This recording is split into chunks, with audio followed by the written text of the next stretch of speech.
Bismillahirrahmanirrahim. Assalamualaikum warahmatullahi wabarakatuh. Perkenalkan, saya Rizky Fitri Ramadhani dengan NRP 50162111105. Di sini saya akan mempresentasikan dan sharing mengenai tugas akhir saya yang berjudul Analisis Multitemporal Konsentrasi SO2 di atas Gunung Semeru berbasis data citra satelit Sentinel-5P dengan platform Google Earth Engine. Oke, di sini izinkan saya menjelaskan singkat mengenai latar belakang dari penelitian tugas akhir saya di sini. Diketahui, di Indonesia ini terletak di sepanjang dua sirku muda, yaitu Sikum Pasifik dan juga Sirkum Mediterania, yang menyebabkan Indonesia ini menjadi negara vulkanik dengan sekitar 30% gunung api di dunia berasal dan berada di Indonesia. Beberapa gunung api di Indonesia masih tergolong gunung aktif. Salah satunya yaitu adalah Gunung Semeru, yang pada tahun 2023 tercatat lebih dari 29.000 kali terjadi erupsi, sehingga menunjukkan bahwa aktivitas Gunung Semeru ini masih terjadi secara signifikan. Lalu ketika terjadi letusan gunung api ini akan menghasilkan gas vulkanik dengan salah satu yang dikeluarkannya adalah sulfur dioksida atau SO2, di mana SO2 ini dapat berdampak pada kualitas udara seperti pembentukan hujan asam hingga ancaman bagi penerbangan. SO2 ini juga dapat berkontribusi pada perubahan iklim melalui pembentukan seperti aerosol sulfat. Penelitian ini fokus pada analisis multitemporal untuk konsentrasi SO2 di atas Gunung Semeru selama periode 2019 hingga tahun 2024 dengan menggunakan Cita Satelit Sentinel-5 Petropomi dan platform Google Earth Engine. Penelitian tugas akhir saya ini memberikan seperti gambaran tren SO2 dari waktu ke waktu yang hasilnya dapat diharapkan mendukung mitigasi bencana vulkanik secara efektif dan juga efisien. Oke, penelitian saya ini berangkat dari beberapa pertanyaan utama yang ingin dijawab, yaitu seperti pertama, bagaimana tren nilai konsentrasi SO2 di atas Gunung Semeru pada periode tahun 2019 hingga tahun 2024. Yang kedua adalah bagaimana visualisasi peta konsentrasi SO2 di atas Gunung Semeru pada periode tahun 2019 hingga tahun 2024. Lalu yang ketiga adalah bagaimana efektivitas penggunaan data satelit Sentinel-5P melalui platform Google Earth Engine dalam memantau dan menganalisis konsentrasi SO2 akibat letusan Gunung Semeru. Oke, berikut merupakan batasan masalah dari tugas akhir saya, di mana yang pertama yaitu wilayah studi dan dibatasi oleh buffer 15 kilometer dari titik pusat Gunung Semeru, di mana buffer 15 kilometer ini diketahui dari peta KRB, di mana merupakan jarak terjauh dari daerah terdampak langsung aktivitas vulkanik. Lalu yang kedua yaitu analisis multitemporal, di mana penelitian ini dipilih dari tahun 2019 hingga tahun 2024 karena periode ini dipilih untuk mendapatkan gambaran yang lebih lengkap mengenai perubahan konsentrasi SO2 selama beberapa tahun terakhir. Lalu data yang digunakan di sini adalah data offline, Cita Satelit Sentinel-5P Tropomi, dengan fokusannya yaitu sulfur dioksida, di mana dalam pengolahan dan juga melakukan analisis ini menggunakan Google Earth Engine.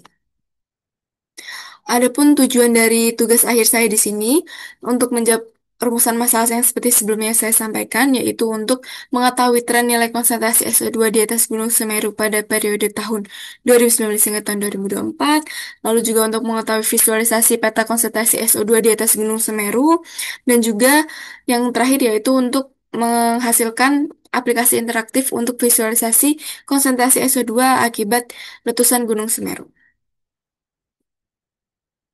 Oke. Di sini merupakan lokasi penelitian saya, yaitu pada Gunung Semeru, yang berfokus pada Gunung Semeru dengan radius buffer 15 kilometer dengan titik pusatnya yaitu seperti yang ada pada PPT, di mana Gunung Semeru ini terletak di Kabupaten Lumajang dan juga Kabupaten Malang di Provinsi Jawa Timur di Indonesia. Seperti yang saya bilang tadi, 15 kilometer ini diambil dari peta KRB, kawasan rawan bencana Gunung Semeru, yang terlihat pada PPT. Oke.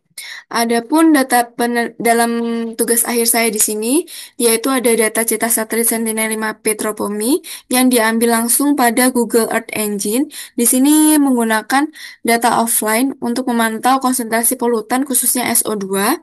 Lalu yang kedua di sini ada data kegempaan letusan atau erupsi Gunung Semeru yang diambil dari PVMBG dan diambil pada tahun 2019 hingga tahun 2024. Lalu yang ketiga ada data pencarian berita erupsi Gunung Semeru yang diambil dari data Google Trends sebagai data validasi nantinya.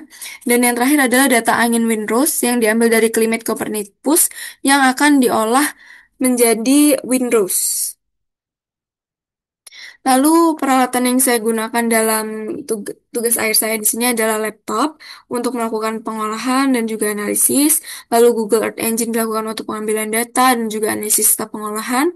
ArcGIS saya gunakan untuk melakukan layouting peta dan Office 365 saya gunakan untuk melakukan uji statistik dan juga pembuatan laporan. Oke, di sini ada ini apa namanya diagram alim dalam pemrosesan saya, di mana yang pertama yaitu menggunakan Google Earth Engine dalam melakukan pengolahan. Di mana Google Earth Engine ini saya lakukan untuk pengambilan data serta pengolahan yang dilakukan pada dokumen atau dataset yang berada pada Google Earth Engine yang sudah tersedia data sita satelit yang digunakan. Pengolahan ini dilakukan dengan pembuatan script menggunakan bahasa JavaScript serta em, melakukan analisisnya.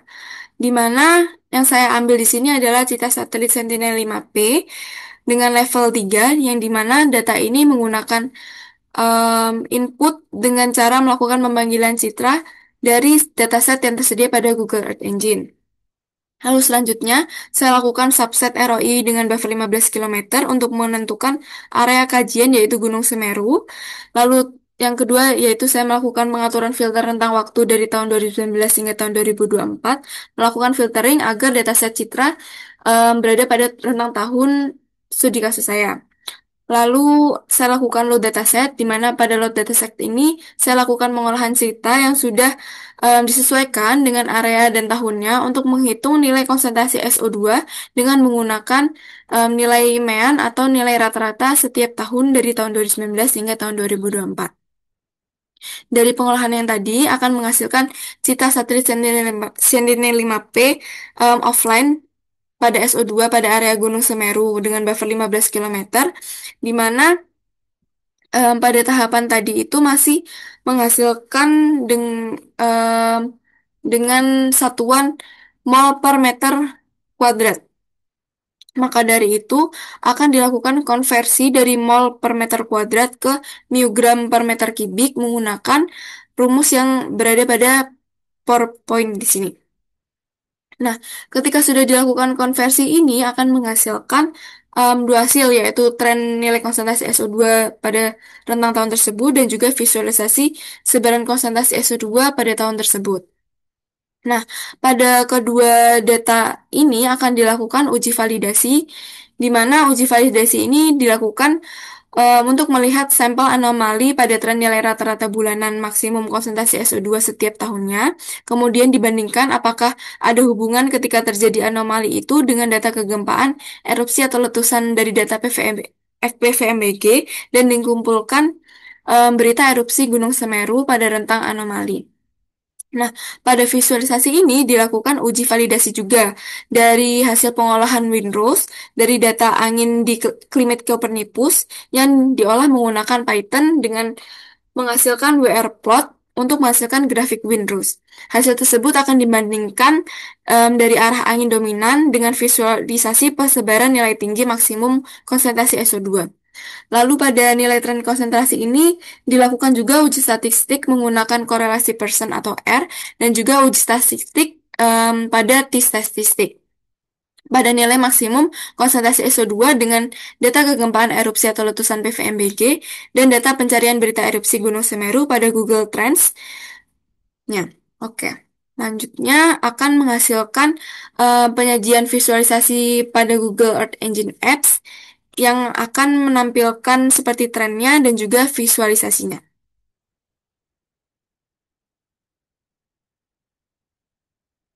Oke, berikut merupakan contoh dari konversi mol per meter kuadrat ke miogram per meter kubik, di mana di sini diketahui bahwa massa molarnya 64,066, di mana di sini adalah massa molar dari SO2. Lalu juga diketahui volume kolomnya di sini ini 13.000, diambil dari penelitian sebelumnya dari TASTE tahun 2015. Terus juga konversi massa molarnya. Terus juga di sini diketahui nilai datasetnya pada ini. CS ini diketahui 0,2079 mol per meter kubik, ini diketahui dari dataset di Google Earth Engine-nya.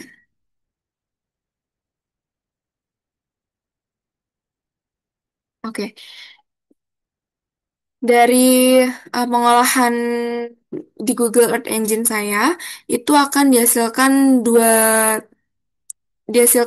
hasil yang pertama, yaitu tren nilai konsentrasi SO2 tahun 2019 hingga tahun 2024, di mana pada tren yang sebelah kiri ini merupakan grafik bulanan rata-rata nilai maksimum konsentrasi SO2 di Gunung Semeru tahun 2019 hingga tahun 2024, di mana pola tren ini akan memperlihatkan bagaimana perubahan konsentrasi SO2 ini memiliki keterikatan erat dengan dinamika aktivitas vulkanik Gunung Semeru, serta seperti mengetahui pentingnya pemantauan gas vulkanik sebagai indikator potensi erupsi.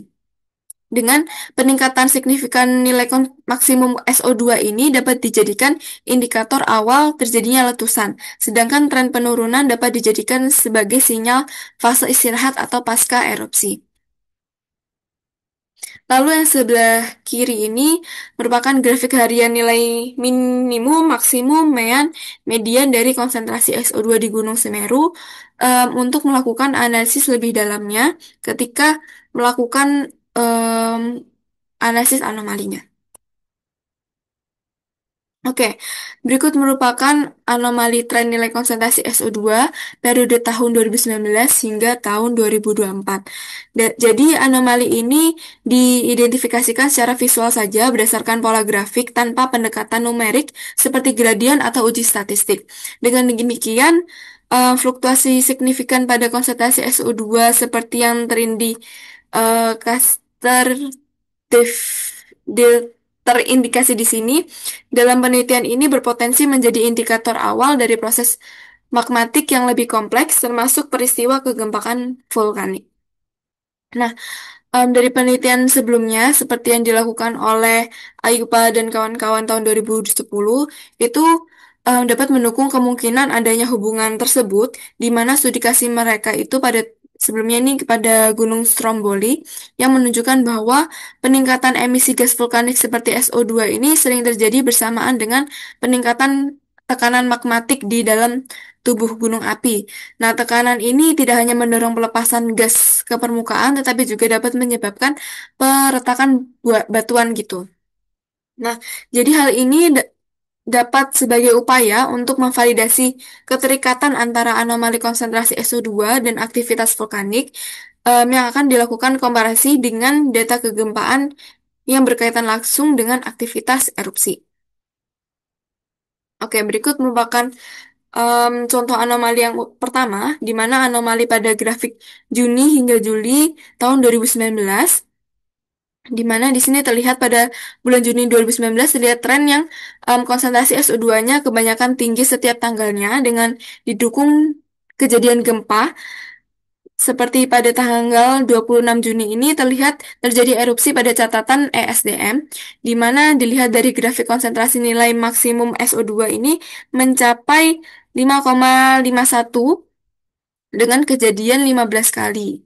Nah, hal ini bisa dilihat ketika nilai sebelumnya di sini pada tanggal grafik yang sebelumnya ini kan terlihat tinggi. Nah, terbukti di sini tanggal 26-nya ini terjadi catatan kegempaan. Jadi bisa dibuat kesimpulan bahwa pada ketika SO2 ini mulai meningkat dapat dijadikan indikator akan terjadinya suatu erupsi. Oke, di sini contoh selanjutnya seperti pada bulan Januari hingga Februari, di mana situ kan tercatat terjadi aktivitas kegempaan gitu ya, pada tanggal 18 hingga 21, terus 24 hingga 30 Januari, terus tanggal 1 hingga 7 Februari, di mana hal ini sama seperti sebelumnya, ketika ketika terjadi peningkatan dapat dijadikan suatu indikasi bahwa akan terjadi suatu erupsi. Berikut juga pada sampai Juni 2020, di mana di sini terjadi lonjakan awal pada em, awal Juni, di mana konsentrasi SO2 ini mencapai lebih dari 4 mg per meter kubik, bahkan mencapai maksimumnya 4,8 pada 6 Juni tahun 2020, di mana di sini terlihat juga tidak semua peningkatan aktivitas menghasilkan erupsi besar. Oke, selanjutnya di sini pada grafik Juni sampai Juli tahun 2021, di sini tidak terdapat laporan resmi mengenai erupsi atau suatu eksplosif selama periode ini ya. Namun kondisi ini menunjukkan pentingnya pemantauan kontinu terhadap konsentrasi SO2 untuk mendeteksi potensi aktivitas vulkanik yang lebih awal. Di sini juga anomali grafik pada Maret hingga Mei 2022. Terus di sini juga ada contoh laporan ESDM bahwa pada Maret hingga Mei ini terjadi aktivitas kegempaan. Berikut juga seperti laporan pada sebelum-sebelumnya, yaitu anomali pada Juni hingga Juli 2023. Terus berikut juga pada Juli sampai Agustus 2024. Oke, lanjut langsung ke uji korelasi peningkatan sulfur dioksida terhadap data kegempaan erupsi atau letusan PVMBG. Oke, jadi di sini hasil tren nilai konsentrasi SO2 tahun 2019 hingga tahun 2000. Oke, sorry. Jadi pada slide 17 ini, analisis ini em, digu- dilakukan untuk mengevaluasi apakah konsentrasi SO2 ini memiliki hubungan terhadap aktivitas kegempaan ketika erupsi atau terjadi letusan. Di mana terlihat pada tahun 2019 dan 2021 dan juga tahun 2024, di sini terjadi hubungan yang signifikan yang menandakan bahwa adanya hubungan konsentrasi SO2 dengan kejadian kegempaan atau letusan di tahun-tahun tersebut. Sedangkan di tahun 2020, 2022, dan juga tahun 2023 terlihat tidak terjadi signifikan yang mungkin terjadi karena adanya faktor pengganggu seperti arah angin, hujan, ataupun aktivitas-aktivitas yang non-eruptif. Lalu di sini ada uji korelasi peningkatan SO2 terhadap data pencarian erupsi Semeru pada Google Trends. Nah, analisis ini digunakan untuk mengetahui ada atau tidak adanya hubungan signifikan antara konsentrasi SO2 terhadap pencarian erupsi Semeru dalam Google Trends. Namun, tabel di sini tidak menunjukkan terdapat korelasi signifikan antara peningkatan emisi SO2 dengan pencarian erupsi Gunung Semeru. Hal ini menandakan bahwa konsentrasi SO2 ini tidak mempengaruhi minat masyarakat dalam mencari erupsi Semeru. Nah, di sini juga ada uji korelasi perhitungan delay, di mana pendekatan ini bertujuan untuk mengidentifikasi apakah emisi gas SO2 ini dapat menjadi indikator awal terjadinya aktivitas vulkanik atau justru merupakan dampak dari aktivitas erupsi. Nah, di sini terlihat bahwa korelasi tertinggi terjadi pada delay 14 hari yang menunjukkan adanya hubungan em, yang signifikan. Nah, hal ini mengindikasikan bahwa peningkatan konsentrasi SO2 ini cenderung mendahului kejadian kegempaan atau letusan dalam rentang waktu 14 hari sebelum terjadinya erupsi. Oke, ini merupakan hasil kedua dari tugas akhir saya, di mana akan menghasilkan hasil visualisasi konsentrasi SO2 periode tahun 2019 hingga tahun 2024. Nah, berikut ini merupakan hasil visualisasi dari nilai rata-rata maksimum konsentrasi SO2 setiap tahunnya, di mana akan dilakukan validasi menggunakan WinROS yang saya olah dan datanya didapatkan dari Climate Copernicus. Jadi hasilnya nanti akan divalidasi menggunakan Windows masing-masing per tahunnya. Oke, yang pertama di sini validasi visualisasi tahun 2019-nya, di mana pertama saya jelaskan dulu dari Windows ini cara membacanya, yaitu dengan batang yang tertinggi ini merupakan menandakan bahwa arah angin dari barat laut ini lebih besar karena dia batangnya lebih besar. Nah, hal ini menandakan bahwa jika arah anginnya dari barat laut, seharusnya nilai konsentrasi SO2 itu berada pada sekitar tenggara, selatan, ataupun timur. Nah, namun pada tahun 2019 ini terlihat bahwa pola penyebaran konsentrasi maksimum SO2 di tahun ini cenderung pada timur laut yang tidak selaras dengan arah angin dominan yang berasal dari barat laut dengan frekuensi 18,1%. Jika sebaran polutan ini mengikuti arah dominan, puncak konsentrasi seharusnya terletak di tenggara ataupun di barat daya. Oke, di sini visualisasi tahun 2020 di mana pola penyebaran konsentrasi maksimum SO2 di tahun ini dominan di tenggara yang selaras dengan arah angin dominan yang berasal dari barat laut dengan frekuensi tertinggi 15,6% sehingga akan membawa SO2 ke daerah tenggara. Di sini persebaran SO2-nya mengikuti pola arah angin dominan dan mendukung keakuratan model distribusi spasial. Yang ini pada tahun 2021 terlihat di sini bahwa menyebar cukup merata di sekitar kawah Gunung Semeru, namun sebaran konsentrasi ini cenderung lebih dominan ke arah barat daya selatan, dekat puncak, yang berada pada daerah kawahnya ini ya. Terus untuk Windows-nya di sini menunjukkan arah angin dominan yang berasal dari barat laut dan juga utara, di mana arah ini dapat membawa ke arah timur serta tambahan arah angin dari utara yang bisa berdampak pada daerah selatan yang termasuk yang tertinggi ini ya.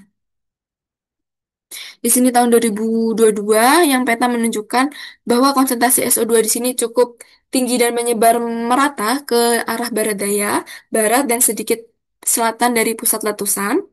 Lalu di sini Windows-nya terlihat juga memperlihatkan arah angin yang cukup merata dan dominannya pada barat laut, daerah barat dan juga sedikit utara yang arahnya akan menuju ke daerah dominan konsentrasi SO2. Namun di sini ada sebaran minor ke arah tenggara yang kemungkinan dipengaruhi oleh letusan vertikal atau faktor meteorologi lokal. Oke, di sini visualisasi tahun 2023, di mana konsentrasi tertingginya di sini menyebar luas ke arah barat daya dari pusat gunung. Dan di sini ada terlihat juga di Windrows tahun 2023 yang menunjukkan angin cukup merata arahnya ya, namun dominan pada barat laut, terus barat dan juga sedikit utara. Jika dilihat ini, arah dominannya tidak terlalu jauh. Sebarannya tidak terlalu jauh, yaitu pada di atas pusat Gunung Semeru yang bisa menandakan bahwa pusat gunung ini dapat berdampak langsung dengan tingginya nilai maksimum konsentrasi SO2. Lalu di sini ada visualisasi tahun 2024, di mana persebarannya ini masih sangat dominan ke pusat kawah, barat dan juga barat daya, dengan arah sebaran juga pada sedikit di daerah selatan. Nah, di sini arah angin cukup merata, namun dominan pada barat laut yang memengaruhi sebaran ke sekitar tenggara hingga selatan dan sedikit barat daya yang memengaruhi arah sebaran ke timur. Hingga arah angin timur ini dapat memengaruhi persebaran ke barat dayanya. Berikut saya juga lakukan validasi visualisasi pada 14 Juli untuk em, melihat aja pada pengaruh perharinya. Di sini terlihat juga konsentrasi maksimum SO2 ini terdistribusi ke area tenggara dan sebagian arah barat daya dari Gunung Semeru, yang sedangkan arah angin dominan ini berasal pada barat dan barat laut. Nah, analisis ini bertujuan untuk memberikan pemahaman mikrotemporal terhadap pola sebaran gas vulkanik yang tidak terlalu tergambarkan secara utuh dalam analisis tahunan sebelumnya.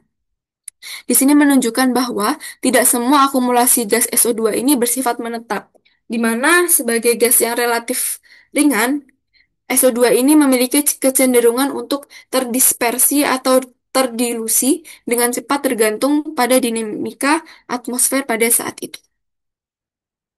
Oke, hasil akhir dari tugas akhir saya di sini adalah Google Earth Engine Apps yang terlihat pada tampilan sekarang, yang bisa dibuka juga pada link berikut, di mana Google Earth Engine Apps saya ini akan menampilkan hasil visualisasi em, SO2 setiap tahunnya dari tahun 2019 hingga tahun 2024 dan juga tren nilai konsentrasi SO2-nya yang kalian dapat akses pada link berikut. Oke, kesimpulan dari tugas akhir saya di sini pertama, bahwa tren konsentrasi SO2 ini bersifat fluktuatif dengan lonjakan tertinggi pada tahun 2023 ya, dengan maksimal rata-ratanya 9,01 mg per meter kubik. Lalu peningkatan konsentrasi SO2 ini umumnya berdekatan dengan periode erupsi khususnya pada tahun 2020, 2021, dan 2023. Lalu di sini juga grafik tren bulanan pada tahunan ini menunjukkan bahwa SO2 ini dapat berpotensi sebagai indikator aktivitas vulkanik secara temporal.